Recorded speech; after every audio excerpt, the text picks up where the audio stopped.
Well, I don't have any slides, so if any appear behind me, they're Renee's as opposed to mine. We'll have to have you back. That was impressive that you did that without the slides.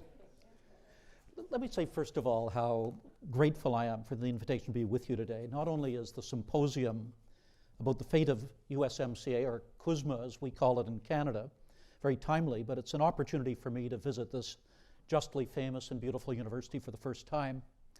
As a matter of fact, when I get back home to Ottawa tomorrow, I intend to change my CV to say he went to Stanford.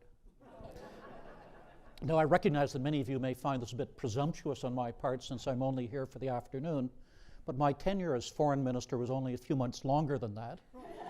I include that in my CV, so I think it's absolutely a legitimate addition. My one regret about being here on this visit is that George Shultz is no longer with us. George was a remarkable human being. He was one of the most influential US Secretaries of State and a distinguished fellow and professor here at Stanford. I first met him when we served in our respective governments, but I came to know him much better when he served as the US chair of the North American Forum. George was one of the strongest and most articulate proponents of North America. He argued forcefully that, in his words, foreign policy starts in your neighborhood. And he reminded us that President Reagan's first international visits after his election were to Mexico City and to Ottawa. George's insight that we should start with our neighbors when we consider our relationship with the world is still highly relevant today, and particularly in the context of USMCA. Now, I won't dwell on what you already know and what you've heard already this afternoon, that since 1989, North American free trade agreements have generated economic growth and rising standards of living for the people of all three member countries. By strengthening the rules and procedures governing trade and investment throughout the continent, USMCA has created a more economically integrated North America and has delivered major benefits to businesses and to citizens across all three countries. Today, the need for a more integrated North American trading relationship is clear.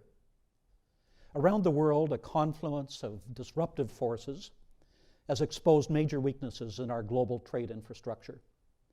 Although we've made major strides in managing pandemic-related disruptions to our highly globalized supply chains, post-pandemic economic recovery remains challenging.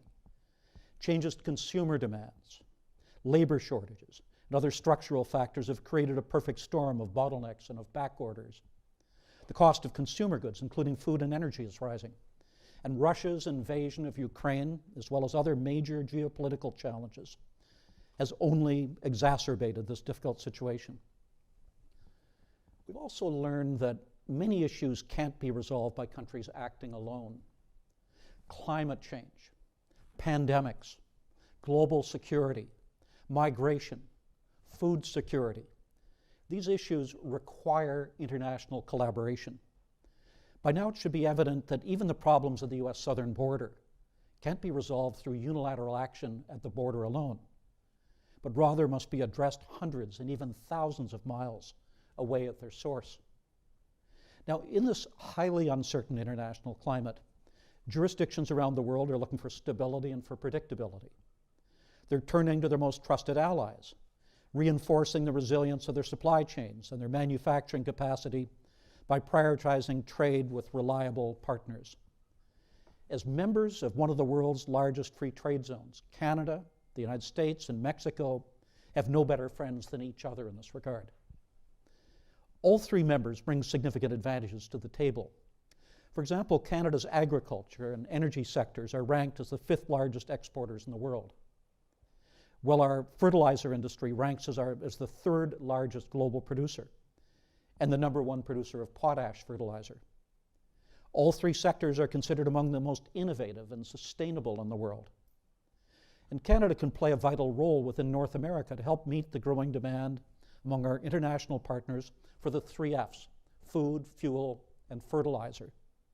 I'd argue that at this critical point in world history, it's not only an opportunity, but an obligation for us to do so. The current moment also presents an important opportunity for North American partnership at a time when many in the international community are acting urgently to lessen their dependence on non-market economies like China. Renee alluded earlier to the fact that increasingly we're talking about what we share together as industrialized democracies. And I want to come back to that, I hope, in the discussion section a little bit later, because I do believe that there's an existential contest taking place between systems today, and that we have to understand that, and that we should be working together with people who share our values to strengthen our position in the world as democracies. Now, here the case of critical minerals is instructive. According to the 2021 G7 Global Economic Resilience Report, China accounts for 80% of the US's rare earth elements imports, as well as 98% of the EU's rare earth element imports. To mitigate the risks posed by the current geographical concentration of the production and processing of many critical minerals, countries around the world are looking for reliable and sustainable alternative sources of these essential materials. Given our enormous resource wealth, Canada is exceptionally well placed to secure a more sustainable and resilient supply of critical minerals for North America and for other democratic nations. President Biden's recently announced $250 million in Defense Production Act funding available to Canadian critical minerals mining and processing companies is an important development that speaks to the growing recognition that a collaborative North American approach is needed on this front. It is true that China today is the world's largest manufacturer and trading nation.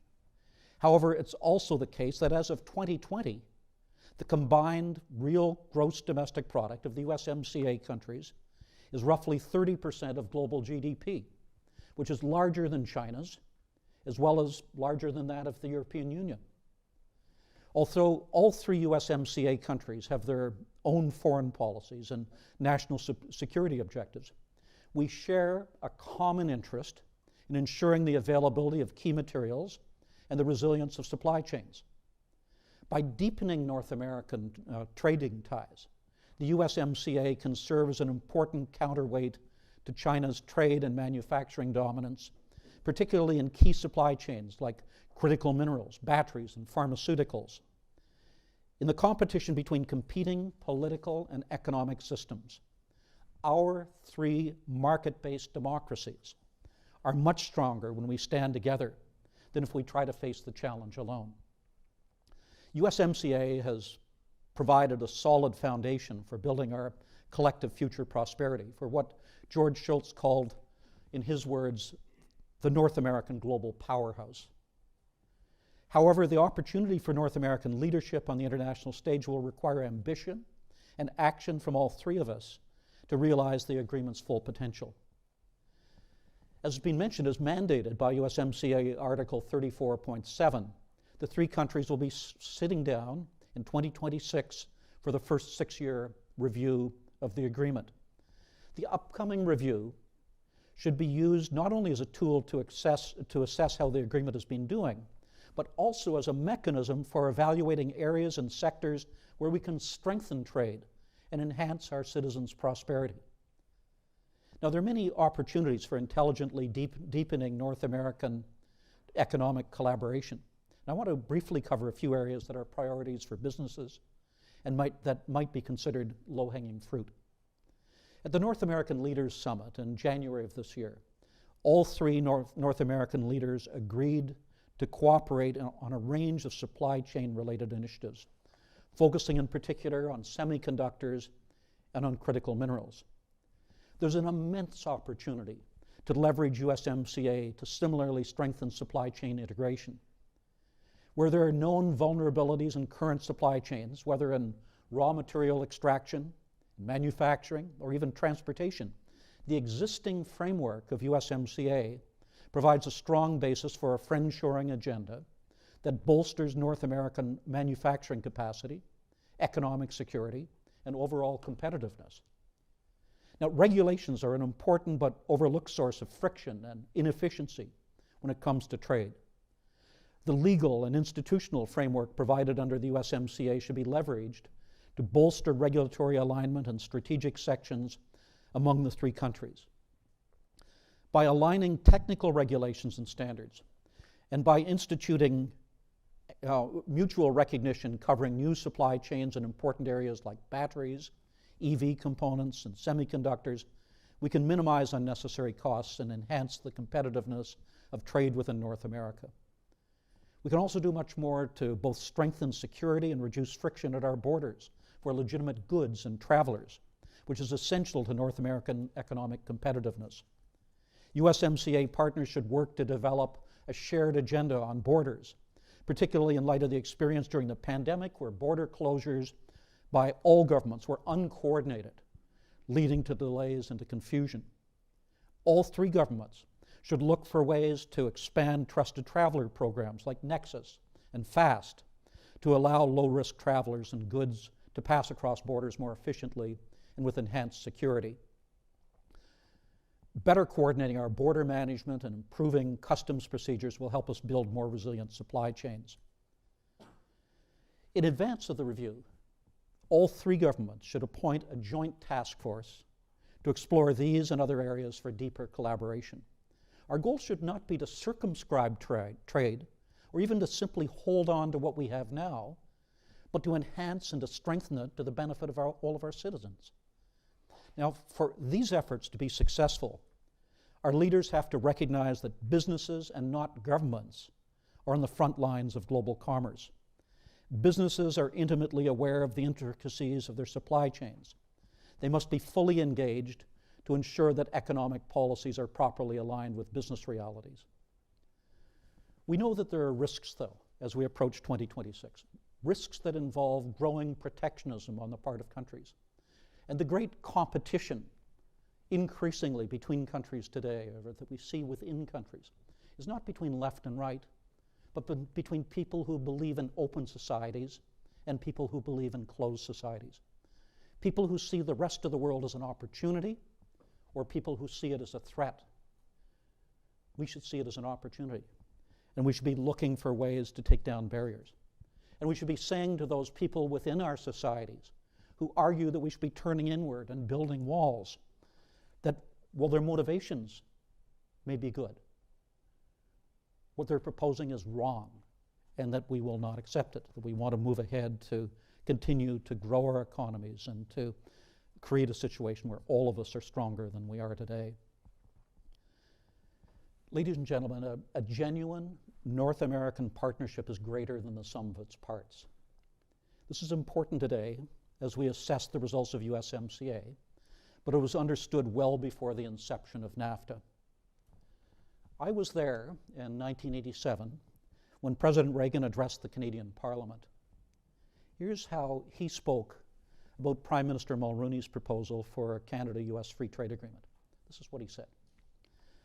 To those who would hunker down behind barriers to fight a destructive and self-defeating round of trade battles, Canada and the United States will show the positive way.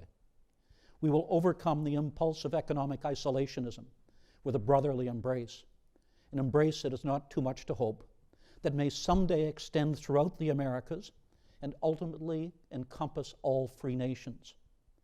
We can look forward to the day when the free flow of trade from the southern reaches of Tierra del Fuego to the northern outposts of the Arctic Circle unites the people in the Western Hemisphere in a bond of mutually beneficial exchange, when all borders become what the Canada-US border, what the US-Canadian border so long has been, a meeting place and not a dividing line. Today, the three partners must not lose sight of the importance of the North American idea, the strength and the shared prosperity that are born from a renewed unity of purpose and from closer collaboration through USMCA offer the promise of a brighter future for all of our citizens. We can't afford that to be lost. Thank you.